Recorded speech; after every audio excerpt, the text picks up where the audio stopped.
Today, I'm painting my very first Trench Crusade miniature. We are painting this beautiful Jabirean Alchemist from the Sultanate of the Iron Wall.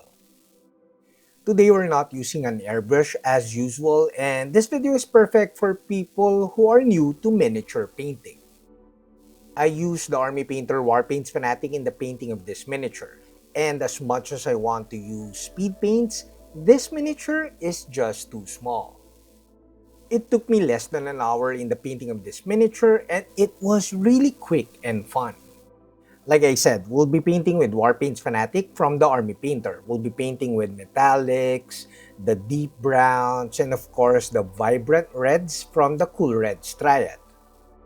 I'm kinda late in the party when it comes to enjoying painting with the Warpaints Fanatic metallic paints. Before Warpaints Fanatics, the most enjoyable and efficient way of painting metallic paints is via the airbrush. But that is no longer the case.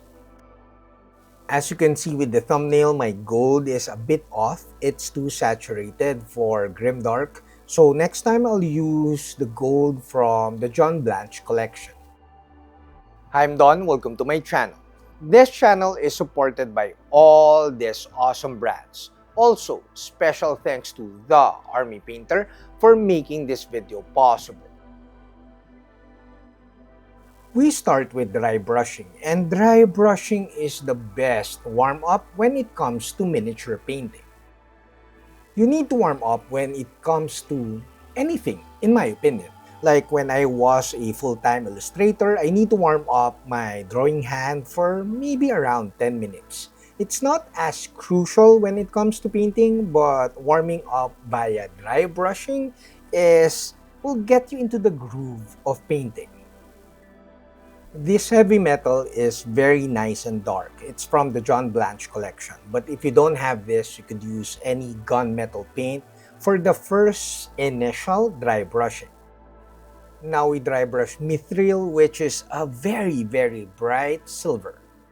I dry brush mithril only on the top areas of the miniature, only on the waist up of the miniature, so that we get a sort of zenithal-ish effect wherein the brighter areas are on the top of the mini. The very bright mithril dry brushing on the top is much more obvious in person, but I think you could see it here in the video. Now we paint the base colors, but let me tell you why I decided to paint the silvers first. Because the silvers, those areas are the tight areas, which are the bottom layers of the miniature. It will be difficult to paint the silver areas once we paint the gold trims. The concept is similar if you're painting a miniature that has a lot of skin. The skin is almost always the bottom layer, wherein it's covered by clothes, armor, and leather parts. So it's easier to correct mistakes of areas that are raised areas and at the on top of the bottom areas. Now you see in the video that I'm painting with the same color, but I'm painting the second layer or second pass on the highlight areas. Now I'm using the same base color, Dragon Red, to paint on the edges because I don't want the cloth to look like pink or too orange. So this is my highlight color.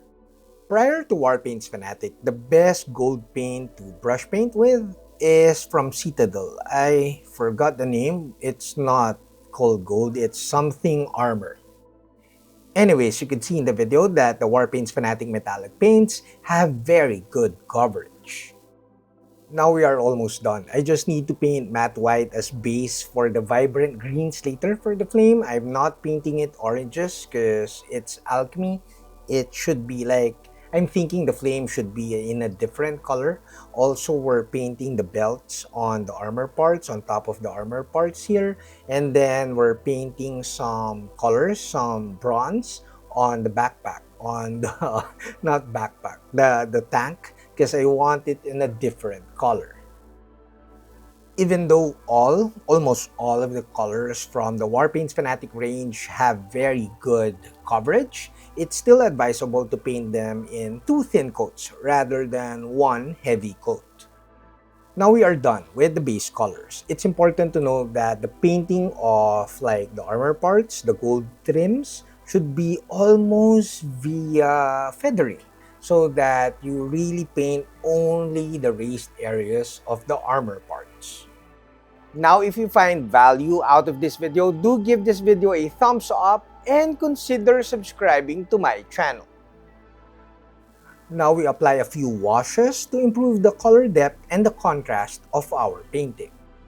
If you want more obvious or faster results or effects with your washes, do not thin your washes. Also, try to apply them in a couple of thin coats. I must admit that when I'm painting bigger miniatures and I want faster results, I will use thin down speed paints because those give you really faster results and you could see the effects really nice and you add contrast much more efficiently. But for smaller miniatures like this, a couple of passes of these washes will do wonders already. Now we are almost finished. You could see that the purple tone wash is still a bit satin-ish. It's still wet. And the washes on the metallic parts are very nice, but depending on your preference, you could apply a little bit more. Now we finish off the painting with effects paints. We started with vibrant greens on the flame and then ended up using fluorescent paints. And then we use blood effects, true blood effects from Warpaint's Fanatic. The true blood from the Army Painter is way better than the previous blood effects that I used to use.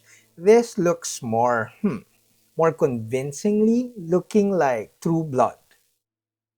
Now to really finish off the painting, I just applied some blood effects, true blood, on the groundwork so that it's dripping blood from the hand.